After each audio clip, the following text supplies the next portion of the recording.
Bismillahirrahmanirrahim. Assalamualaikum warahmatullahi wabarakatuh. Sobat-sobat, kita bersama lagi di channel saya dalam dakwah Islam pencerahan. Sobat-sobat, pada akhirnya laskar-laskar Aswaja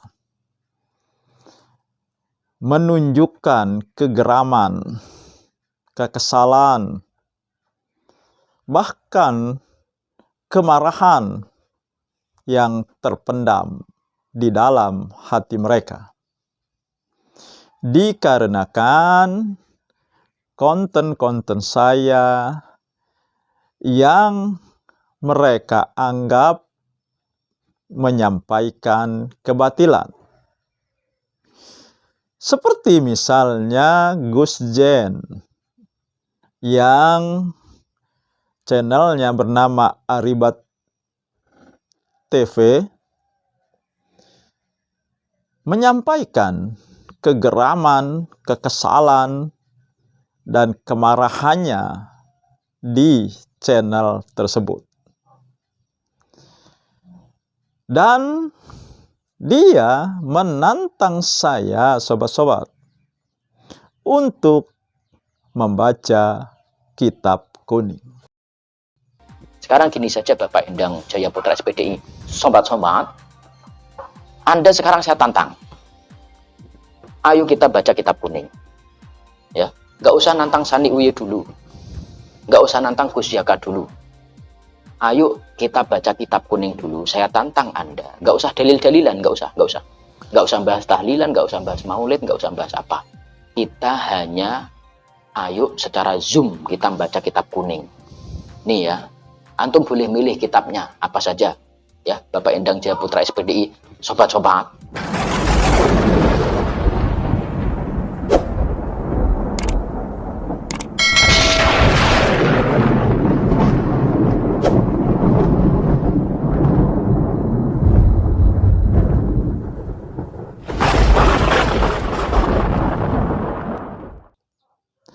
Sobat-sobat, sebelum Gus Jen sampai pada tantangan tersebut, dia memberikan beberapa pendapatnya tentang saya.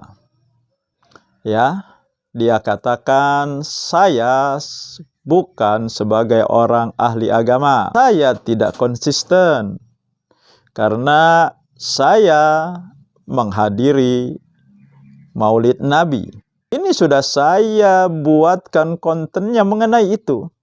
Gus Jen juga mengatakan Di dalam dasar hukum, ya, sumber hukum Islam itu tidak hanya Al-Quran dan As-Sunnah. Bisa ijma, bisa kias. Lah sampian, Bapak Endang Jaya Putra SPDI, sobat-sobat, itu tidak memiliki alur pemikiran yang seperti itu. Dia mengatakan hukum Islam tidak hanya Al-Quran dan Sunnah Nabi. Ada ijma, tetapi ijma dipakai kalau di Al-Quran dan di Sunnah Nabi tidak terdapat mengenai hukum atau dalil tentang sesuatu masalah. Kalau di Al-Quran dan Sunnah Nabi sudah ada, tidak berlaku lagi ijma. Seperti masalah bid'ah. Kullu bid'atin dolalah. Kullu dolalah finnar. Setiap bid'ah adalah sesat. Setiap sesat di neraka. Itu perkataan Nabi. Jelas sekali. Ulama itu manusia yang tidak dijaga oleh Allah dari kesalahan. Sementara Nabi dijaga oleh Allah dari kesalahan. Dan ditegur oleh Allah kalau Nabi melakukan kesalahan. Seperti di surat At-Tahrim, di surat Abasa. Itu teguran Allah langsung ketika Nabi membuat kesalahan. Sementara ulama, setinggi apapun ilmunya, tidak luput dari membuat salah. Nah sekarang, ulama yang mana yang kita ikuti? Ulama yang takut dengan Allah, sehingga tidak mau menyelisihi sunnah Nabi dan perkataan Nabi. Atau ulama yang mencari-carikan dalil amalan bid'ah. Jadi Gus Jen, tantangan Anda yang menantang saya untuk membaca kitab kuning bukan adu membaca, tetapi kita mengadu ilmu, dalil, dan argumentasi. Karena kalau kita lomba membaca, itu bagian anak-anak, Gus Jen. Itu masih level dasar. Siapapun yang menang di antara kita berdua tidak menunjukkan siapa yang benar, siapa yang salah. Tidak menunjukkan. Karena kemampuan membaca, saya sudah katakan beberapa kali, itu hanya teknis, hanya keterampilan. Yang perlu kita adu adalah pemahaman kita mengenai Al-Quran ditambah dengan sunnah Nabi. Jadi tak perlu lomba membaca. Ya, karena itu level dasar, itu bagian anak-anak.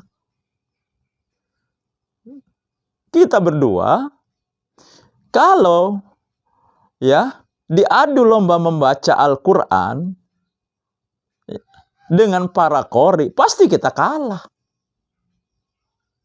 Tapi itu tidak menunjukkan ya paham tidaknya seseorang terhadap isi dari Al-Quran. Jadi berhentilah ya membangga-banggakan bisa baca kitab, fasih membaca Al-Quran. Berhentilah. Karena itu tidak menunjukkan benarnya pemahaman kita terhadap Islam ini. Demikian sobat-sobat. Semoga ini menginspirasi dan mencerahkan. Nasrum minallahi wa fatun qarib. Wassalamualaikum warahmatullahi wabarakatuh.